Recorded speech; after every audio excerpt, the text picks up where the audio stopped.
আচ্ছা, আমরা আগে সন্ধি পড়েছিলাম, সেটা হচ্ছে বিসর্গ সন্ধি। এবং বিসর্গ সন্ধির শুধুমাত্র একটা সূত্রই পড়েছিলাম আমরা।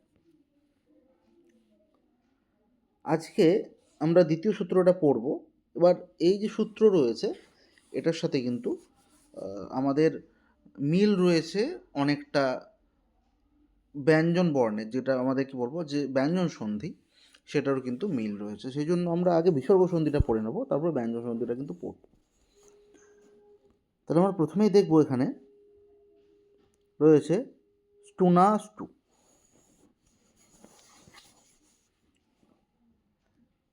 তাহলে এখানে বলা হচ্ছে যে 8, 4 আর 41।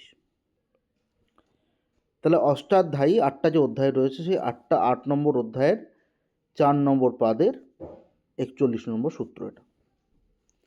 এখানে বলা হচ্ছে যদি ট কিংবা ঠ পড়ে থাকে তবে বিসর্গ স্থানে স হয়ে যায়।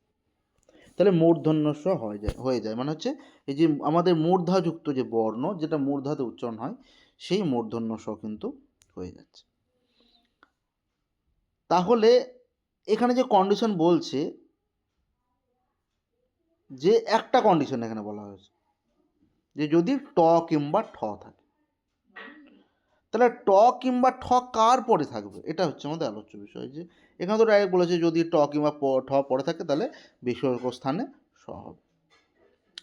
তাহলে এখানে ঘুরিয়ে কথাটা বলতে চাইছে যে বিসর্গ স্থানে মানে যদি তার আগে বিসর্গ থাকে, তাহলে সেই বিসর্গ স্থানে আমাদের কি করতে হবে না মূর্ধন্য স করে দিতে হবে।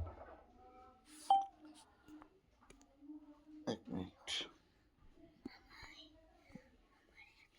এবার এখানে বলা হচ্ছে যে স্টুনা, প্রথম সূত্র আমরা দেখব স্টুনা স্টু। আচ্ছা, এক মিনিট। এই যে স্টুনা, তাহলে স্টুনাকে ভাঙলে কি হবে?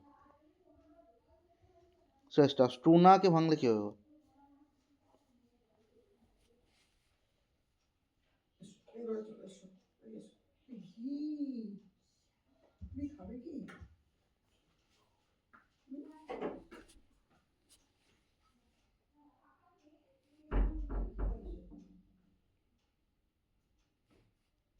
আচ্ছা, ঠিক আছে। তাহলে এখানে বলা হচ্ছে স্টুনা স্টু মানে যে ট বর্গের কথা বলা হচ্ছে। এই যে স্টু মূর্ধন্য শয়ে টয়ে হ্রস্ব দেওয়া আছে, তাহলে স্টু মধ্যে উ যে আছে, সেই উটা আমরা জানি যে উগিত আসছে বলে একটা সূত্র রয়েছে, সেই অনুযায়ী কিন্তু এখানে চলে যাবে, মানে হ্রস্বকারটা চলে যায়। আবার এটাও বলা হয় সূত্রে যে উপদেশ অজনুনাসিক, মানে যদি উপদেশ বোঝায়, মানে এখানে যদি যে কোনো একটা বিধান করা হচ্ছে সূত্রের, তো সেই বিধানে কি হচ্ছে, যেখানে আমরা হ্রস্বকার দেখব সেটা কিন্তু আমরা কেটে, মানে সেটা কিন্তু লোপ প্রাপ্তি ঘটে যায়, সেটা কিন্তু থাকে না। ঠিক আছে? তো সেই উপদেশে মানে উপদেশ দেওয়ার জন্য অজনুনাসিকের জন্য কি বলছে যে উগিতষ্ট বলে একটা সূত্র আছে, যে উগিতষ্ট সূত্রের দ্বারা হ্রস্বকারটা চলে যায়। আমরা যখন প্রত্যয় পড়াবো তখন কিন্তু এটা এই উগিতষ্ট সূত্রের কিন্তু ব্যাখ্যাটা করবো আমরা। তাহলে এখন আমরা নর্মালভাবে জানবো যে কি, যে যদি এই যে ট বর্গ টু, এখানে টু রয়েছে, যে স্টু না, এবার স্টু না আর স্টু, তাহলে এখানে ডাইরেক্ট যেটা বলা হচ্ছে যে ডাইরেক্টটাতে যাই আমরা, এবারে তারপরেও সূত্রটা ভাঙা যায়, মানে আলোচ্য বিষয় যখন লেখা আছে, দেখ যে আলোচ্য সূত্রটি ব্যঞ্জন সূচিত আলোচিত হয়েছে, সহজে বোঝার জন্য সূত্রের ফলিতার্থ উল্লেখ করা হলো, যে কি রাম যুক্ত টিকাতে, সেটা কি এর সাধন প্রণালী অব্যবহিত পূর্বে উল্লিখিত রামস চিহ্নতির মতো। মানে আমাদের কন্ডিশনটা বলা হয়েছে যদি বিসর্গ থাকে, তারপরে যদি ট থাকে বা যদি ঠ থাকে, তারপরে মানে পূর্বপদ, দুটো পদ রয়েছে, পূর্বপদ আর উত্তরপদ, তাহলে পূর্বপদ আর উত্তরপদ, তাহলে এখানে পূর্বপদ হচ্ছে দেখ বিসর্গ রয়েছে সবগুলোতে, আর তারপরে কি রয়েছে না, তারপরে বলা হচ্ছে যে ট বা ঠ দুটোর মধ্যে যদি থাকে, তাহলে বিসর্গ স্থানে আমরা মূর্ধন্য স ব্যবহার করব। তাই রয়েছে এখানে রামহা যুক্ত টিকাতে, সেটা কি হয়ে গিয়েছে বিসর্গ স্থানে রামষ্টিকাতে। তাহলে এখানে মূর্ধন্য ষয়টা যুক্ত হয়ে গেল। আর কি বলা হচ্ছে, ধনুহু যুক্ত টঙ্কার, ধনুষ্টঙ্কার, ভগ্ন যুক্ত ঠাকুরা, ভগ্ন ঠাকুরা। তাই ডাইরেক্ট এখানে যেটা বলা হচ্ছে যে যদি বিসর্গ থাকে এবং তারপরে যদি ট বা ঠ থাকে, তাহলে আমাদের কি হচ্ছে, সেখানে কিন্তু বিসর্গস্থানে মূর্ধন্য ষ আমরা দেখতে পাচ্ছি। এই একই সূত্র আমরা কোথায় পাবো, ব্যঞ্জন বর্ণেও পাবো। এবার এইখানে যে ব্যঞ্জন বর্ণের মানে আমরা কি বলবো, ব্যঞ্জন বর্ণের সূত্র সেটা আছে, কিন্তু এইখানের আমরা জাস্ট এটার মানেটা দেখলাম, মানে অনুযায়ী দেখলাম যে মিলেও যাচ্ছে, এখানে যে যে বিষয়গুলো রয়েছে সেটা দেখলাম। কিন্তু এই যে স্টুনা স্টুর মধ্যে আমরা যদি মূর্ধন্য শটাকে আলাদা করে দিই, টটাকে আলাদা করে দিই, ঠিক আছে, তাহলে কি হবে, তাহলে এখানে বোঝাবে স্টুনা মানে বোঝাবে যে যদি কোনো শব্দের শেষে ট কিংবা ঠ থাকে, এখানে সন্ধি যুক্ত করে কিন্তু মানে এই টটাকে মানে এখানে আদেশ বলছে, মানে পাণিনির একটা স্বভাব রয়েছে, সেই জন্য আমাদের এতটা সমস্যা। পাণিনি একটা কথা বলে দিয়ে ক্ষান্ত হয়ে যান যে এই সূত্রের জন্য এই লাগলে হবে, কিন্তু তিনি একবারও বলে দিয়ে যাননি যে ট মানে স্টু এর মধ্যে শুধু ট বর্ণটাকে দেখতে পাচ্ছি, ঠ বর্ণ তো দেখতে পাচ্ছি না। তো এই জন্যই কী হয়েছে, পরবর্তী সময়ে বার্তিককার বল বা আমাদের ভাষ্যকারের কিন্তু আবির্ভাব ঘটেছে। মানে পাণিনি যেটা পুরোটা কথা স্পষ্ট করে বলে দিয়ে যাননি, সেটা বার্তিক তার কাত্যায়ন তার বার্তিকে লিখেছেন সে বিষয়টা, বা ভাষ্যকার সেটা কিন্তু আমাদের যে পতঞ্জলি রয়েছে সে কিন্তু তার ভাষ্যতে কিন্তু লিখেছেন।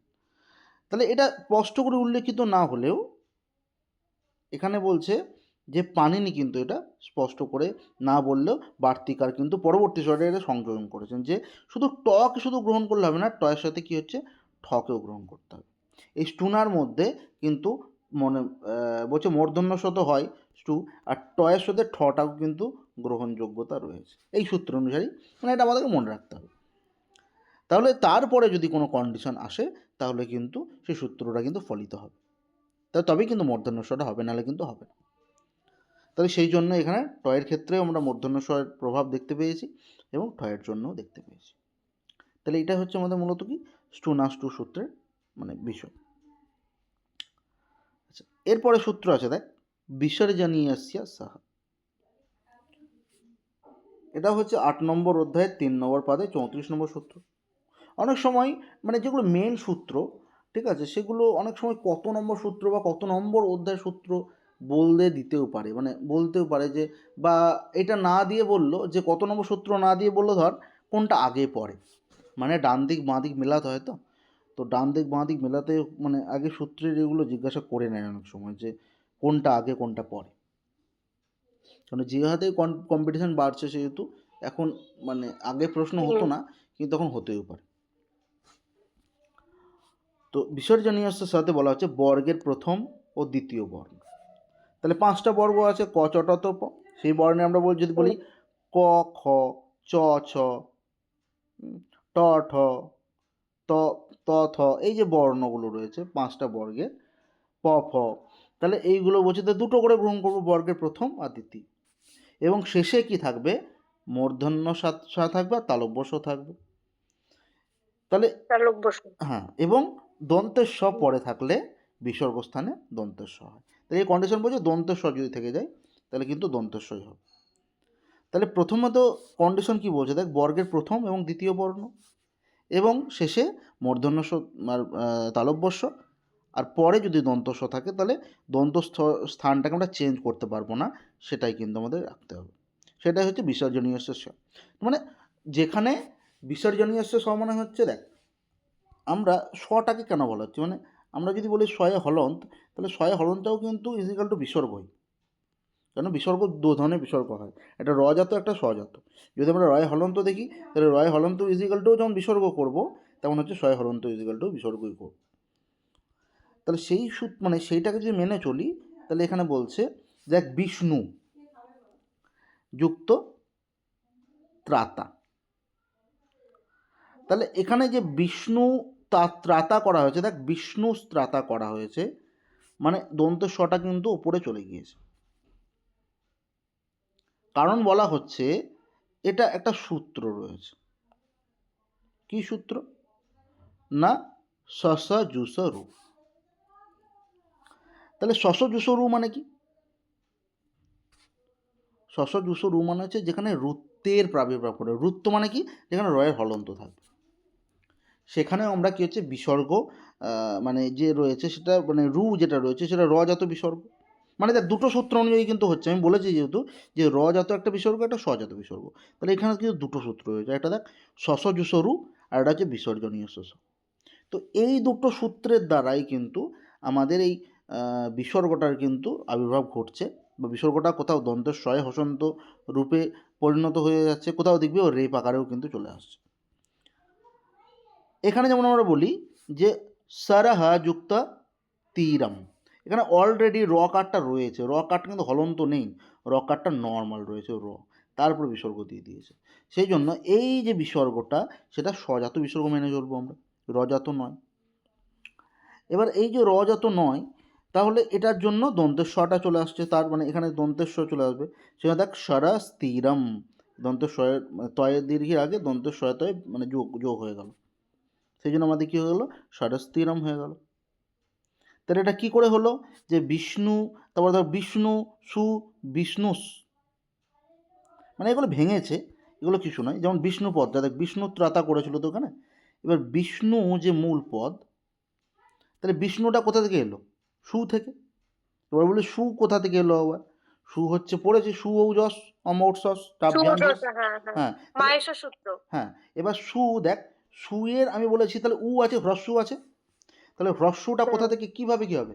বলছে উপদেশে অজনুনাসিক এই সূত্রানুসারে সু এসছে, এবং যেহেতু এটা সু মানে হ্রস্বকার আছে সেজন্য অগিত অষ্ট সূত্রানুসারে এটাকে আমরা মানে আমাদের ডিলিট করতে হবে।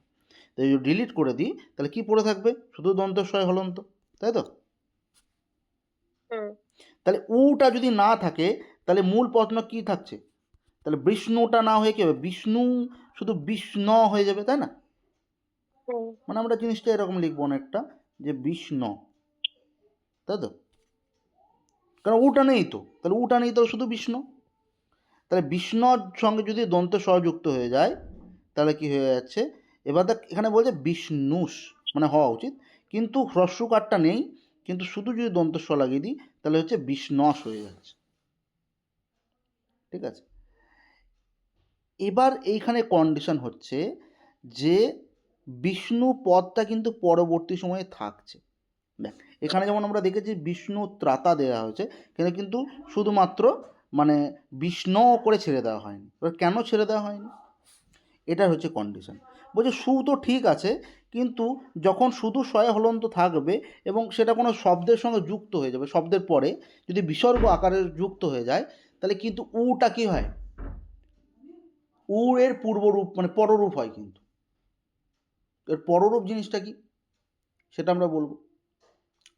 দেখ পররূপ হচ্ছে, আমরা একটা জিনিস শিখেছি যে স্বরসন্ধি যখন পড়িয়েছি আমি তখন দেখবি যে আমরা পড়েছি যে যদি কোনো মানে অকারযুক্ত মানে থাকে, মানে অকারযুক্ত উপসর্গ থাকে, তারপরে যদি কি থাকে কোনো ধাতু থাকে, ঠিক আছে, যেমন হচ্ছে ধর পয়রফলা দিলাম, যে পয়রফলা যুক্ত এ এ দিলাম, দিয়ে তারপরে জ তো দিয়ে দিলাম, মানে প্রে মানে ধর এ জাতে, তাহলে প্রটা কি হয়ে যায়? প্রে জাতে এরকম হয়ে যায়, প্রে।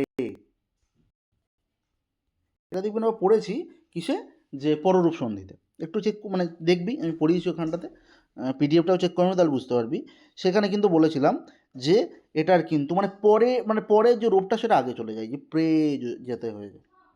এখানেও ঠিক ওই ব্যাপারটাই দেখা যাচ্ছে, বিসর্জনীয় সহাতেও আমরা কিন্তু সেটাই দেখতে পাচ্ছি যে যখন বিসর্গ মানে দন্ত স্বয়ে হলনযুক্ত বিসর্গ যখন আগে চলে যাচ্ছে, মানে যখন কোনো শব্দের সাথে মানে বিসর্গ রূপে যুক্ত হচ্ছে, তখন সেটা হ্রস্বকারটা কিন্তু আগে চলে যায়।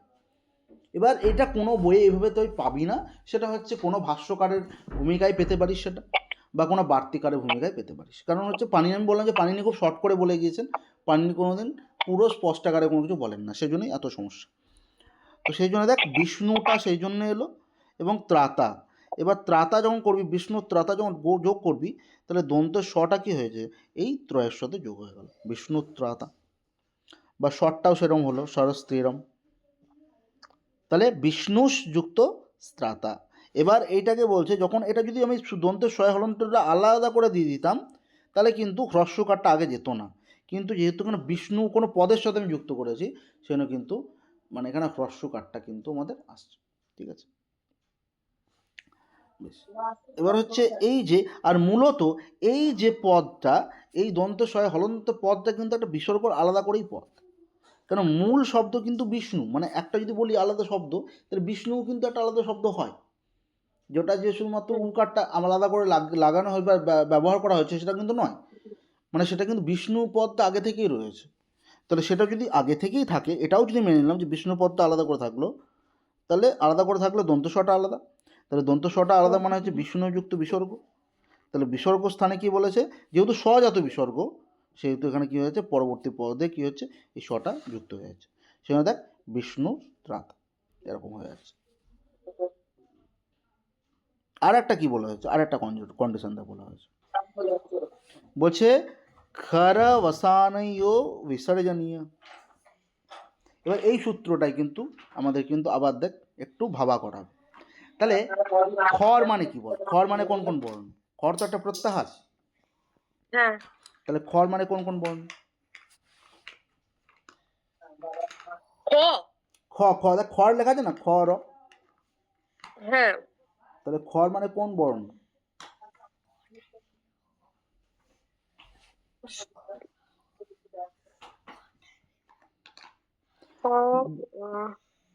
বল।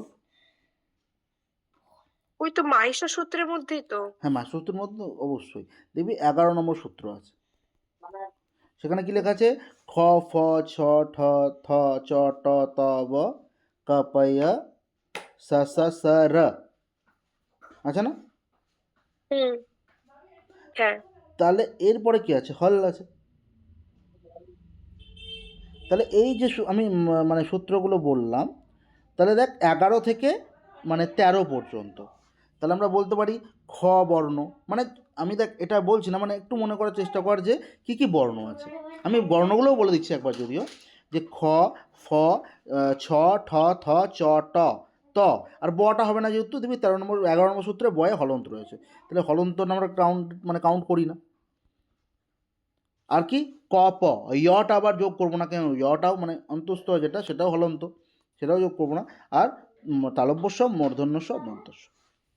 তাহলে বলছে দেখ খর অবসানেও বিসর্জনীয়, মানে খরের অবসান, মানে খরের অবসানে মানে খরের পরে,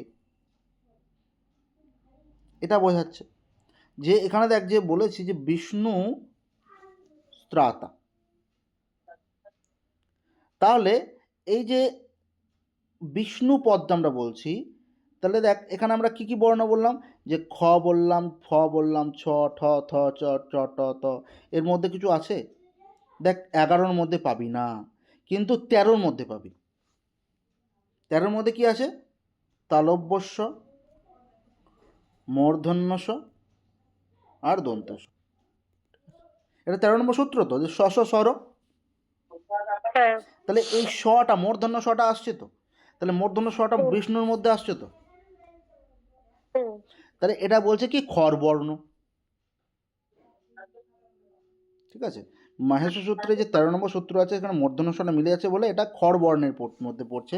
তাহলে বলছে খর বর্ণ যদি অবসানে থাকে, মানে কোনো পদ যদি থাকে তার অবসানে যদি কি থাকে, মানে ওই আমাদের খরবর্ণের কোনো বর্ণ থাকে, তাহলে এখানে খরবর্ণের প্রথম পদের শেষে কিন্তু খরবর্ণ রয়েছে, এবং তারপরে কি বলছে, বিসর্গও দেওয়া হয়েছে।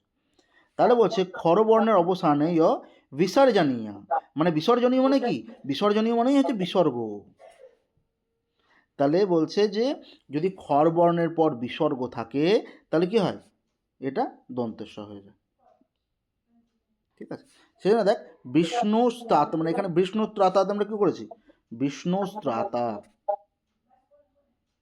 মানে এখানে সমস্যা আমাদের একটা জিনিসই ক্রিয়েট করে, কেন করে যে মানে একটা জিনিস ডাইরেক্ট বলে দিলে হয় পানিনি, কিন্তু এখানে অনেক ওরা কন্ডিশন দিয়েছে জানো, যে প্রথম দেখো এই কন্ডিশনগুলো থাকলেও হবে, তার সঙ্গে কিছু অন্য কন্ডিশনও থাকবে, সেগুলো যদি থাকে তাহলে দন্তেশ্বটার প্রাদুর্ভাব ঘটে।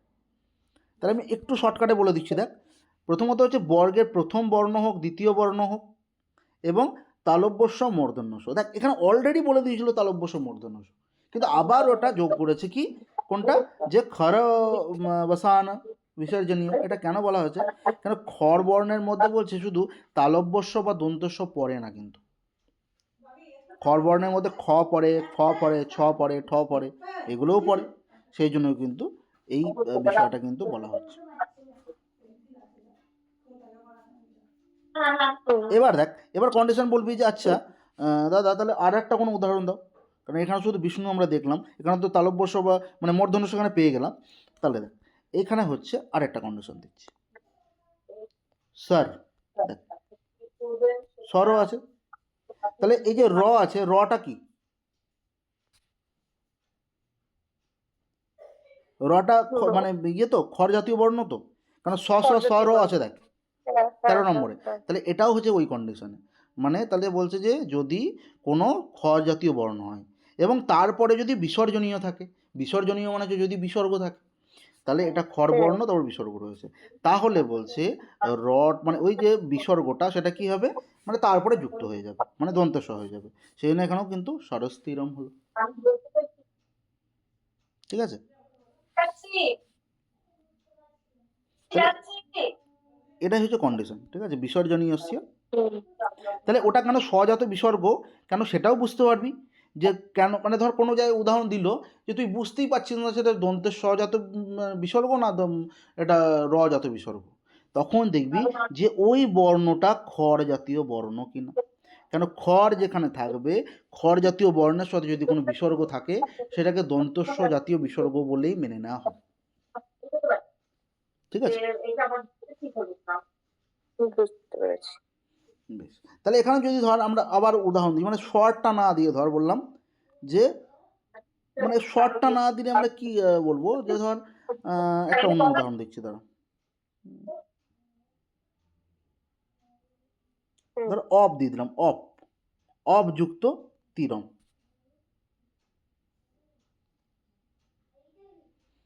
না অফ তো হ্যাঁ অফ হবে, অফ যুক্ত তিরম। তাহলে দেখ কি হবে, অপস্থিরম। কেন অফটা কেন আসছে, কেন অফটা দেখবি যে আমাদের 12 নম্বর সূত্র আছে ক প য়, তারপরে তো সসর হল, তাহলে ওই 12 নম্বর সূত্রের মধ্যে ক প মানে পটার মধ্যে পড়ছে কিন্তু, আর শেষ বর্ণ তারপরে বিসর্গ আছে, সেই জন্য কিন্তু ওটাকে দন্তস্বজাত বিসর্গ বলেই মানব। ঠিক আছে, আচ্ছা তাহলে আমাদের এটা হলো। এরপরে দেখ সারফারে বিসর্জনীয়, তাহলে সারফারে, হ্যাঁ বল।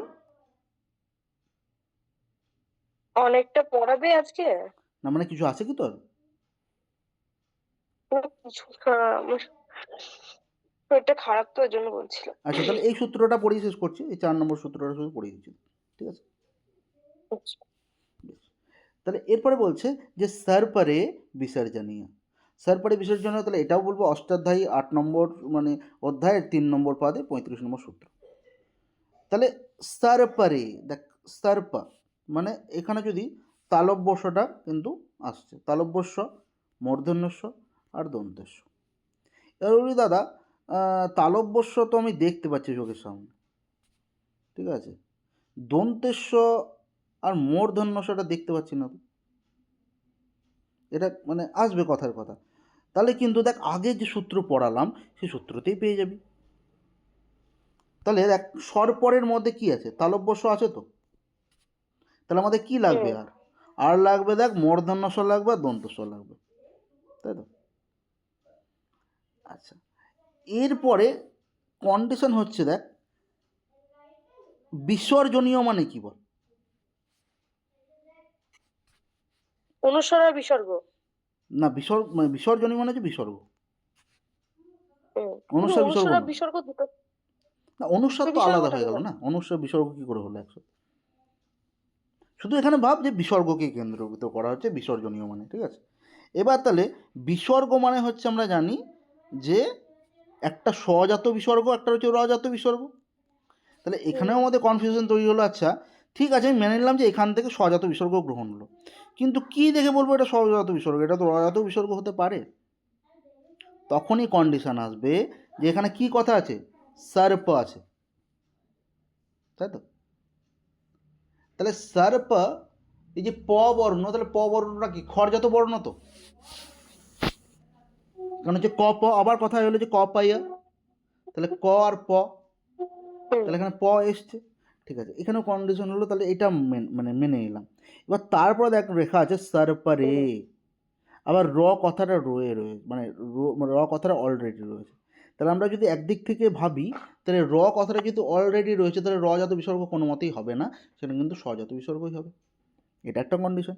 আর আরেকটা কন্ডিশন হচ্ছে, এটা যেহেতু তার আগের বর্ণটা ঠিক, যে আমাদের প প বর্ণ মানে হচ্ছে খর বর্ণ, তাহলে খর বর্ণের পরে যেগুলো হবে সবগুলো কিন্তু দন্তের স্বজাতই হবে, বিসর্গ হবে, এটা হচ্ছে আমাদেরকে মানতে হবে। তাহলে আমরা কি পেলাম? তাহলে তালব্যস্য পেয়ে গেলাম, দন্তস্ব পেয়ে গেলাম।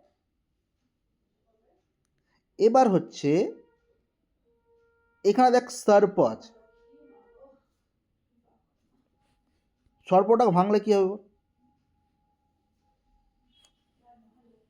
স্বযুক্ত প। সযুক্ত প, কি? কই দেখি। এই যে তো সর্প, আচ্ছা সর্পারে আছে, সর্পটাকে ভাঙলে কি হবে? স্বযুক্ত পরে। সযুক্ত পরে। আচ্ছা এখানে রেপ আছে না, রেফটা বিসর্গ হয়ে যাবে। রেপটা বিসর্গ হয়ে যাবে। আচ্ছা রেপটা মানে এরকম যদি আমরা করি, যে এরকম যদি পরে লিখে দিই ধর সার্পা, তাহলে এই মানে আমরা কিবোর্ড, আমরা হয় না কিপ্যাডেও আমরা টাচ করি এগুলো, বা আমরা ফোনের যেগুলো কিবোর্ড থাকে সেগুলো টাচ করি, তো রয় হসন্ত প মারবি দেখবি এটা রেপ আকারে উপরে হয়ে যাবে। তাহলে এটা হচ্ছে আমাদের কোথাও বিসর্গ কাজ হচ্ছে, কিন্তু কোনো বর্ণের মাঝে থাকলে সেটা কিন্তু রেপ আকারে কাজ করে। তাহলে পরে সেখানে না। মানে রেপ আকারে কাজ করে যদি কোনো বর্ণের মাঝে থাকে, মানে কোনো শব্দ, তিনটে শব্দ থাকলো, চারটে শব্দ থাকলো, তার মাঝে কি যদি রয়ে হসন্ত আমরা দিয়ে দিই, তার উপরে সেটা চলে যায়। তাহলে এখানেও কিন্তু সেটা হচ্ছে যে সর্পরে, সে সর্পরে কিন্তু এর উপরেই কিন্তু চলে এলো। এবার কন্ডিশন হচ্ছে যে দেখ সর্পরে বিসর্জনীয়, তাহলে আমরা সর্পরের মধ্যে আমরা কি পেলাম, যে তালব্যস্য পেলাম, আর কি পেলাম, দন্তস্য পেলাম। আচ্ছা এবার মূর্ধন্যস্য কোথায় থাকবে বল? এবার আমাদের তো মানে মানে ভাবার বিষয় যে আচ্ছা মূর্ধন্যস্য কোথা থেকে এলো, বল দেখি মূর্ধন্যস্য কোথা থেকে এলো? এখানে তো কোথাও আমরা দেখতে পাচ্ছি না যে লেখা আছে যে যার ফলে বুঝে যাবো যে এটা মূর্ধন্যস্য, মানে সূত্রের দ্বারা।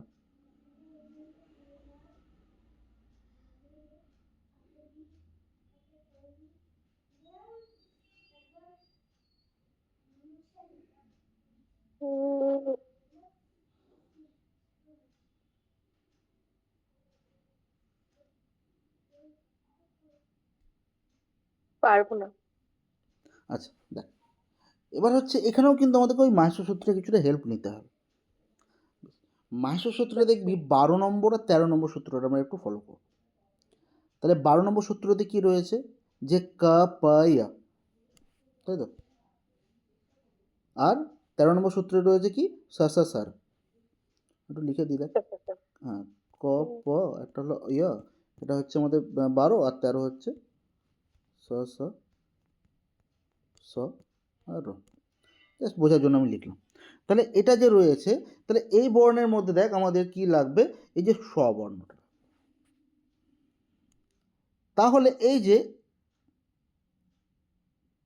পর, দেখ সব পারে আছে না, সব পারে। আচ্ছা এই পারে যদি পর শুধু লিখি দেখ পর, তাহলে পর একটা প্রত্যাহার হয় তো, কেন দেখ প গ্রহণ করব, তখন পর মনে হচ্ছে র পর্যন্ত আসবে, কিন্তু হ্যাঁ প তালব্যস্য মূর্ধন্যস্য এলো। তাহলে ইউজ হয়ে গেছে কোনটা, ইউজ অলরেডি দন্ত স হয়ে গিয়েছে, তালব্যস্য হয়ে গেছে, তাহলে শুধু পড়ে কি আছে মূর্ধন্যস্য, সেই জন্য মূর্ধন্যস্যটাকে এখানে গ্রহণ করা হলো। দেখ এই প্রসেসটা বুঝতে পারলি কিনা, যে মূর্ধন্যস্যটা কোথা থেকে এলো।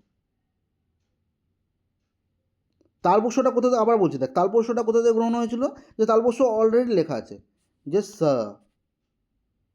তাই না? বেশ, হুম এবার হচ্ছে বিসর্জনীয়। বিসর্জনীয় মানে হচ্ছে কি, বিসর্গ। এবার কি জাত বিসর্গ, মানে হচ্ছে এটা যদি প বর্ণ রয়েছে, প বর্ণ মানে হচ্ছে কি, খর বর্ণ। তাহলে খর বর্ণের বিসর্গটা কি হয়, স্বজাত বিসর্গ হয় তো। হুম তাহলে কি পেয়ে গেছি, তালব্যস্য পেয়েছি আর মূর্ধন্য ষ পেয়ে গেলাম আমরা। হুম তাহলে আমাদের কি লাগবে আর, মানে তালব্যস্য আর দন্তস্ব পেয়ে গেলাম দুটো, তাহলে আর লাগবে শুধু মূর্ধন্য ষ। তাহলে মূর্ধন্য ষটা তাহলে কোথা থেকে পাবো, তাহলে বলছে এখানে যে পর রয়েছে, এই পরের যে একারটা যদি চলে যায়, তাহলে শুধু পর কথাটা ভাব, পর মানে হচ্ছে এটা প্রত্যাহার, পর একটা প্রত্যাহার। তাহলে পরের মধ্যে কোন কোন বর্ণগুলো পড়বে, আবার লিখিয়ে দেখ।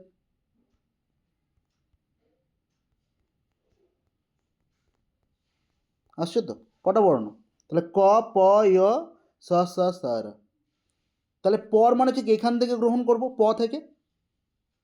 হুম তাহলে প মানে হচ্ছে দেখ, প যাবে, অন্তস্থ যাবে না, কারণ যেহেতু হলন্তম। তারপর কি হবে, তালব্য স যাবে, তাহলে এটা কেটে দেবো, কারণ কি আমাদের তালব্য স গ্রহণ হয়ে গেছে স থেকে। আচ্ছা, তারপরে দন্ত সটা কি হচ্ছে, সেই ওই খর বর্ণের জন্য কিন্তু বিসর্জনীয় বলে এখানে বিসর্গটা দন্ত স হিসাবে ব্যবহার হয়ে গেছে। তাহলে শুধু আর একটা সয় বেঁচে আছে তো, মূর্ধন্য সটা, সেই মূর্ধন্য সটাই কিন্তু এখানে চলে এলো। বুঝতে পারলি না, বুঝতে পারলি না বল? হ্যাঁ বুঝতে পেরেছি। আচ্ছা, তো আমরা তিনটে স হয়ে গেল, এবার এটা নিয়েই আমাদের সূত্র। বলছে তালব্যস্য মূর্ধন্যস্ব দন্তস্ব পরে আছে, ঠিক আছে, পরে থাকলো, হুম এবং এমন বর্গীয় প্রথম দ্বিতীয়, তালব্যস্য দন্তস্ব আর মূর্ধন্যস্ব পরে থাকলে বিসর্গ স্থানে কি হয়, বিসর্গই হয়, অন্য কিছু হয় না। তাহলে বলেছে বর্গীর, মানে কোনো বর্গের, মানে পাঁচটা বর্গ ধরে নিলাম, ক চটত প, তার প্রথম আর দ্বিতীয় বর্ণ। তাহলে এখানে দেখ কি বলেছে, ক, কয়ের পর কি দিয়েছে, বিসর্গ দিয়েছে, ঠিক আছে। চলুন। তারপরে কি দিয়েছে, খণ্ডত্ব যুক্ত সরু, তাহলে কৎ সরু এরকম হয়ে গিয়েছে। এবার কৎ সরু কেন, মানে কেন সেটা হয়েছে, দেখ সেই বিসর্গটা তো বিসর্গই থাকছে, মানে চেঞ্জ কি করে হবে, স্বজাত বিসর্গ তো চেঞ্জ করতে পারবি না তুই।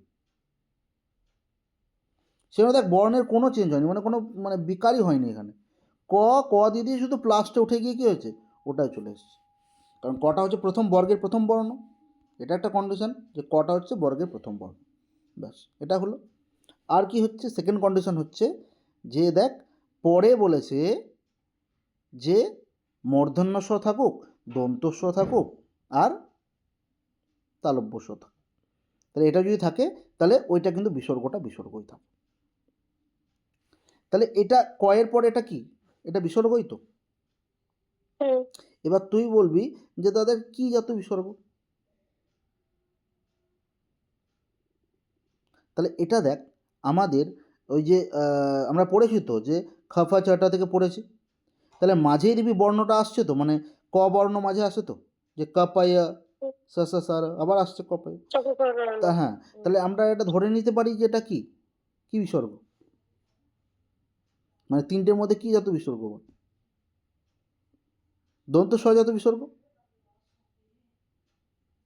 দন্ত স্বজাত বিসর্গ তো ধরবো, কারণ হচ্ছে তালব্য স্বটা কোনোদিন বিসর্গ রূপে রূপান্তরিত হয় না, আর মূর্ধন্য স্বটাও হুম কোনোদিন বিসর্গ রূপে রূপান্তরিত হয় না, কারণ বিসর্গ তো দু প্রকারই, একটা হচ্ছে হুম রজাত বিসর্গ, একটা স্বজাত বিসর্গ।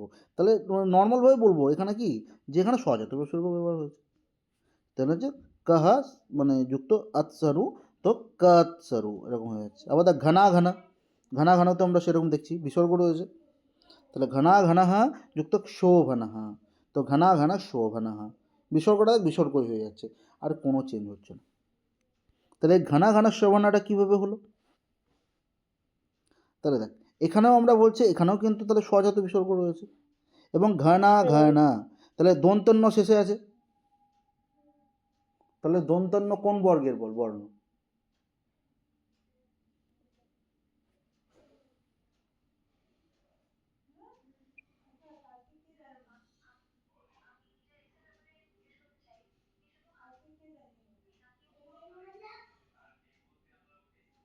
এত এত ভাবতে হচ্ছে। হুম একবার বলে দাও। আচ্ছা দেখ, এখানে বলছে যে তো দেখ ত বর্গের বর্ণ তো দন্তন্যটা। হ্যাঁ, তথ দধ হতে। হ্যাঁ, ত থ দ তো দন্তন্য। তাহলে এই যে দন্তন্য বলেছে, এবার এই যে দন্তন্যর পরে দেখ বিসর্গ রয়েছে, এবার বিসর্গটা হচ্ছে স্বজাত বিসর্গ।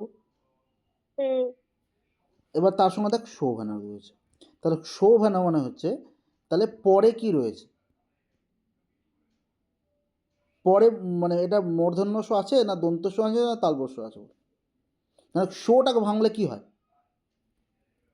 আমরা বলি না কয়ে মূর্ধন্য শয় করি তো, হুম হুম হুম। তাহলে কয়ে মূর্ধন্য শয় করলে এটা আসবে কি আসবে না বল? হ্যাঁ, আসবে। বাস ওটাই কন্ডিশন। এবার তার সঙ্গে ওকার দিয়েছে সেটা তো আলাদা ব্যাপার, যে শোভনা আগে থেকেই দিয়েছে আমাদের, কিন্তু মূল যে বর্ণ সেটা এটা। তো সেই জন্য দেখ বলছে তারপরে কি বিসর্গর পরে কি হয়েছে, মানে যেহেতু মানে যদি বিসর্গর পর কি থাকে না বলছে, যদি মানে বিসর্গর পর এই তিনটে বর্ণ থাকে, হয় তালবস্য থাকুক, নাই দন্তস্য থাকুক, নাই হচ্ছে মূর্ধন্য ষ থাকুক। তাহলে এখানে কি হচ্ছে মূর্ধন্য ষ আছে তো, মানে কয়ে মূর্ধন্য ষ হয়। সেই জন্য এখানে কি হলো, বিসর্গটা বিসর্গই থেকে গেল, মানে আর কোনো চেঞ্জ হলো না। একটু মানে একটু ধর একটু ঘুরিয়ে পেঁচিয়ে বলা জিনিসগুলো সূত্র মানে হচ্ছে সন্ধিটা মানে এত ঘুরিয়ে পেঁচিয়ে কী হচ্ছে, প্রথম প্রথম কেউ পড়বে না বা পড়েও নি অতটা, মানে আমি যখন পড়াতে গিয়েছি আমাকে নিজে পড়ে তারপরে বুঝতে হয়েছে ব্যাপারটা। তাছাড়া কিন্তু মানে সন্ধি বিষয়টা একটু বুঝতেও হয়, কারণ দেখ যে কোনো পরীক্ষার ক্ষেত্রে যদি তোকে মানে কি বলে যে রামবাণ হিসেবে কাজ করে, তাহলে সেটা কিন্তু সন্ধি, এত খুঁটিয়ে প্রশ্ন হয় মানে মাথা পাজল হয়ে যাবে তোর। তো সেই জন্য তার জন্য মনে রাখা উচিত যে মাহেশ্বর সূত্র, এবং প্রত্যেকটা প্রত্যাহার যেন ওটা মনে থাকে যে এইভাবে প্রত্যাহার গঠন হয়। সবসময় যখন কোনো সূত্র আসবে তখন সবসময় প্রত্যাহারের কথা মাথায় রাখবি, বা কোন কোন বর্ণগুলো তার মধ্যে আসছে মাথায় রাখবি, তারপর সেই অ্যান্সারগুলো করার চেষ্টা করবি, তাহলে দেখবি কিন্তু এটার কোনো সমস্যা হবে না। ঠিক আছে। ঠিক আছে, আচ্ছা তাহলে এটা মোটামুটি বোঝা গেলো তো একটা। হুম। বেশ, তাহলে আজকে এটুকুই থাকলো। ঠিক আছে, আর ক্লাস যেটা ধর আপাতত যেটা ডেট দিয়েছি সেই ডেটগুলোতেই হবে, হ্যাঁ ওই এই তো ডেট, তুমি বলে দিয়েছো তো। হুম হ্যাঁ বলে দিয়েছি। আর এই ডেটটা একটু আমি মানে এই টাইমগুলো একটু সন্ধিটা আগে শেষ করে নিই, ঠিক আছে? সন্ধি শেষ করার পরে হুম হচ্ছে কিন্তু আমরা পরীক্ষাটার দিকে যাবো। আমি আপাতত পরীক্ষাটা এই কারণে বন্ধ রেখেছি বা পরীক্ষা নিচ্ছি না একটা কারণেই, কারণ হচ্ছে সন্ধিটা একটু সময় সাপেক্ষ ব্যাপার, বা একটু একটু হলেও আমাদের ক্লাসটা কম হলেও কিন্তু মানে টাইমিংটা যদি ডিউরেশনটা কমও রাখি, 35 মিনিট 40 মিনিট, মানে যেন দুটো তিনটে করে সূত্র আগে আগে এগিয়ে গিয়ে সন্ধিটা আগে শেষ করি। সন্ধিটার চাপটা চলে গেলে দেখবি অনেকটা হালকা লাগবে, তখন আমরা হুম পরীক্ষাগুলো স্টার্ট করবো, ঠিক আছে? হুম ঠিক আছে, বেশ, তাহলে আজকে এটুকুই থাকলো। হুম হুম।